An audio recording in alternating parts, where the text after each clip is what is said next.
আসসালামু আলাইকুম। হাই বন্ধুরা, আজ আপনাদের দেখাবো একটি আশ্চর্য ধরনের সেটিং।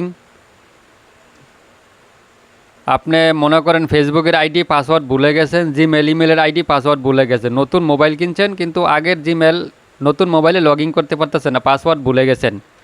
এখন কিভাবে বের করবেন পাসওয়ার্ড? চলুন দেখা যাক, 1 মিনিটে পাসওয়ার্ড বের করে ফেলুন। আমরা চলে যাব জিমেলের আইডিতে। জিমেল আইডিতে গিয়ে আমরা চলে যাব জিমেলে যে লোগোটা আছে এই লোগোটার মাঝে টিপ দিবেন। লোগোটা টিপ দেওয়ার পর এখানে আসছে ম্যানেজ ইউর গুগল অ্যাকাউন্ট, এইখানে আমরা ট্যাপ দিব। এখন আমরা পরবর্তীতে চলে যাব ম্যানেজ পাসওয়ার্ড ম্যানেজ এই পাসওয়ার্ড ম্যানেজে টিপ দিলাম।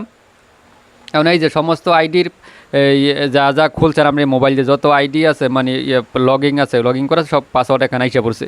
এখন মনে করেন আমরা ফেসবুকের পাসওয়ার্ডটা বের করবো, যেমন ফেসবুকে চলে গেলাম। এই ফেসবুকে চলে গিয়ে যে মোবাইলের লকটা চাইতেছে, এই মোবাইলের এই যে সব পাসওয়ার্ড বের হয়ে গেছে, এই যে দেখেন। এখন নিরাপত্তার জন্য আমি এটা দেখাইতেছি না পাসওয়ার্ডটা, কিন্তু এখানে টিপ দিলে সব পাসওয়ার্ড বের হয়ে যাবে। এই যে ধন্যবাদ সবাইকে।